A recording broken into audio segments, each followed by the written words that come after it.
Hello students, welcome back to my YouTube channel. In this video we are going to discuss next numerical which is most important and interesting question. सबसे पहले देखिए उन्होंने question के अंदर क्या दे रखा है, a golf practising on a range with an elevator. So elevation या एलिवेटर क्या चीज़ है, कोई पर्टिकुलर किसी ऊंचाई के ऊपर कोई पर्सन खड़ा है, ठीक है. मान लीजिए ये बंदा यहाँ पर खड़ा है और किसी चीज़ की वो प्रैक्टिस कर रहा है. आगे देखिए 4.9 मीटर अबव द फायर वे, जहाँ पर कोई चीज़ को फेंकना है वहाँ से इसकी हाइट कितनी दे रखी है, 4.9 मीटर. समटाइम बेटा ये वाली जो डायग्राम मैं ड्रॉ कर रही हूँ ये आपको गिवन होती है, लेकिन समटाइम ये डायग्राम आपको खुद ड्रॉ करनी पड़ती है. सो दोनों तरीक़ों से क्वेश्चन आ जाता है, विद डायग्राम और विदाउट डायग्राम. सो मान लीजिए कि हमें डायग्राम गिवन नहीं है, सो साथ साथ डायग्राम जो है आप ड्रॉ करते जाएं. आगे देखिए, the fairway is able to strike a ball so that it leaves the club with a horizontal velocity of 20 metre per second. इतनी वेलोसिटी से 20 मीटर पर सेकेंड वेलोसिटी से जो उसने हॉरिजॉन्टल वेलोसिटी दे रखी है, इतने में उसने क्लब को छोड़ दिया. और ग्रेविटी आपने कितनी लेनी है, 9.8. एयर रेजिस्टेंस को आपने निगलेक्ट करना है. सो फर्स्ट क्वेश्चन देखिए, फर्स्ट पार्ट में उन्होंने क्या पूछा है, how long after the ball leaves the club with it land on the fairway. जैसे ही उसने फायर वे को टच किया, ये आपकी मेन जो ग्राउंड है, इसको ग्राउंड को फायर वे के नाम से यहाँ पे हम लोग बात कर रहे हैं, ठीक है. सो ऊपर से आपने बॉल फेंकी, हाउ लॉन्ग, कितना टाइम लगा. How long it doesn't mean कि आपको लेंथ पूछी गई है. ध्यान से क्वेश्चन देखिए, how long after the ball leave. Ball को जब लीव किया, छोड़ा गया, तो उसको कितना टाइम लगा. कितना लॉन्ग मतलब कितना टाइम लगा. इसका मतलब फर्स्ट पोर्शन में आपको क्या पूछा गया है, टाइम. सो टी का फॉर्मूला क्या है, √2h डिवाइडेड बाई जी. बेटा आपको प्रोजेक्टाइल के सारे जो वैल्यूज़ हैं आपको टिप्स पे लर्न होनी चाहिए. अगर आपको ये टर्म्स जो लर्न नहीं है तो आपको डेफिनेटली न्यूमेरिकल्स बहुत डिफ़िकल्ट लगेंगे. h की वैल्यू आपको हाइट कितनी गिवन है, 4.9. सो यहाँ पे पुट कर दें 4.9 और ग्रेविटी कितनी है, 9.8. ठीक है, अंडर रूट के अंदर 49 के टेबल पे 2 पे कट हो गया, 2 के साथ 2 कट हो गया. So finally we get 1 second. इसका मतलब फर्स्ट जो है पोर्शन का answer t equals to 1 second हमारा आंसर आ गया. So this is the answer. Second देखिए, what horizontal distance will the ball travel before striking the fire wall. Fairway को टच करने से पहले हॉरिजॉन्टल डिस्टेंस पता करनी है वेलोसिटी के साथ. ध्यान से देखिए, what horizontal distance. Horizontal distance मान लीजिए यहाँ से उसने कोई चीज़ फेंकी यहाँ तक, ठीक है. उन्होंने बोला कि आपने डिस्टेंस पता करना है, टोटल डिस्टेंस पता करना है before striking the fire wall. यहाँ पर अभी आपकी बॉल या कोई भी ऑब्जेक्ट गिरा नहीं है.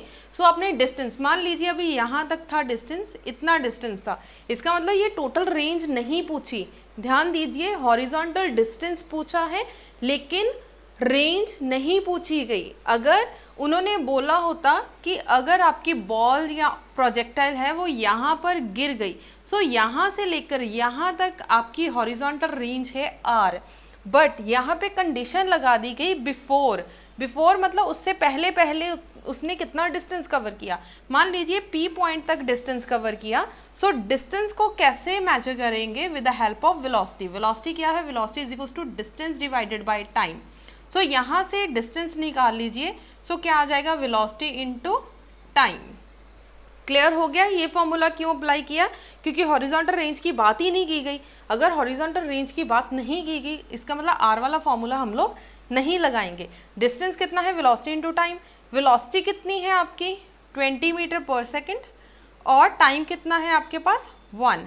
सो वी गेट 20 मीटर. इसका मतलब उसने डिस्टेंस कितना कवर किया, 20 मीटर.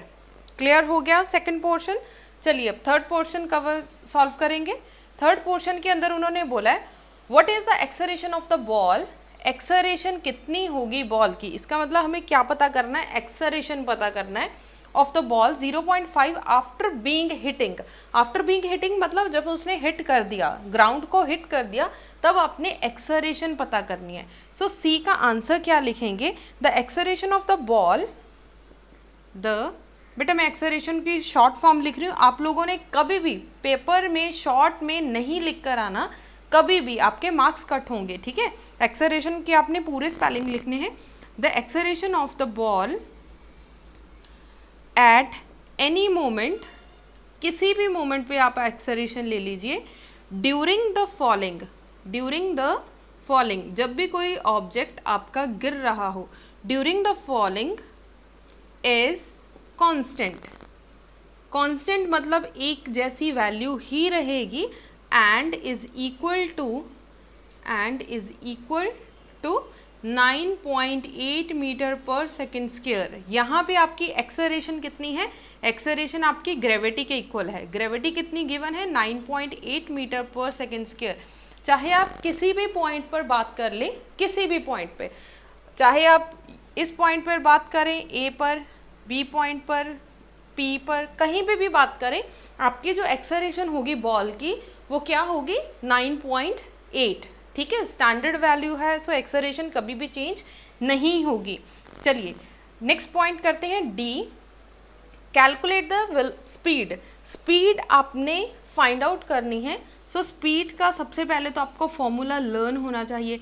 स्पीड का फॉर्मूला क्या है, हॉरिजॉन्टल कंपोनेंट, वेलोसिटी का horizontal component plus vertical component, ठीक है जी।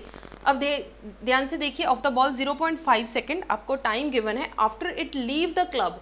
जैसे ही उसने इस क्लब को, ये क्लब है, ठीक है, जैसे ही उसने क्लब को लीव किया तो अपने वेलोसिटी फाइंड आउट करनी है। इसका मतलब आपको हॉरिजॉन्टल और वर्टिकल दोनों पता होनी चाहिए।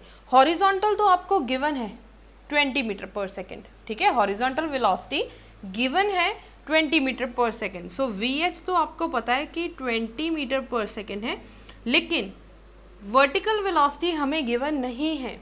अब अगर आपने कॉन्सेप्ट ध्यान से सुना होगा, आपको पता होगा कि अगर हम लोग वाई एक्सिस की बात करें, वाई एक्सिस पे आपका जो फॉर्मूला है वो क्या होता है, AT, ठीक है। AT कहाँ से आया, अगर आपने लेक्चर सुने हैं ध्यान से, पूरा आर्टिकल सुना है, तो आपको पता होगा कि AT कहाँ से आया। अगर नहीं पता तो मैं डिस्क्रिप्शन में अपना लिंक दे दूँगी, आप वो आर्टिकल दोबारा से सुन सकते हैं।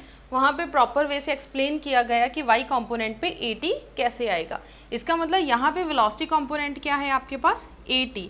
A की जगह पे हम लोग क्या यूज़ कर रहे हैं, gravity. So this is GT, clear हो गया।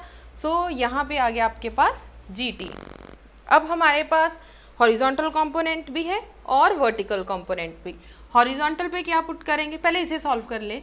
G की वैल्यू 9.8 और टाइम कितना लगा, टाइम उन्होंने बोला कि 0.8, सो दिस इज 0.80। सो दोनों को मल्टीप्लाई करें, which is 7.84 metre per second. ये आपकी वर्टिकल कंपोनेंट की वेलोसिटी आ गई। अब ये दोनों वैल्यूज़ यहाँ पे पुट करें। सो वेलोसिटी कितनी आएगी, अंडर रूट हॉरिजॉन्टल कितनी है 20 स्क्वायर प्लस 7.48 स्क्वायर, ठीक है। अब ये सारी टर्म को सॉल्व करो, 20 400 प्लस 7.84 को मल्टीप्लाई करें 2 टाइम्स, सो दिस इज 61.46, ठीक है। इन दोनों टर्म्स को ऐड किया 461.46, ठीक है जी। अब इसको अंडर रूट से बाहर निकाल लीजिए। जैसे ही अंडर रूट से बाहर निकालेंगे we get 21.48 metre per second. So this is the final velocity या फिर रिजल्टेंट वेलोसिटी। उन्होंने वेलोसिटी या स्पीड पता करने के लिए बोला था।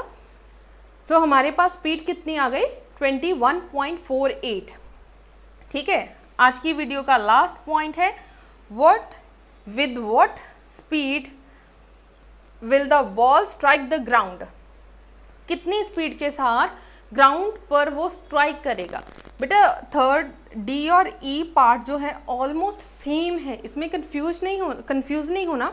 डी पोर्शन में क्या है, calculate the speed of the ball 0.80 second, इसमें टाइम गिवन था, ठीक है, टाइम की जगह पर हम लोगों ने क्या पुट करा 0.80, ठीक है।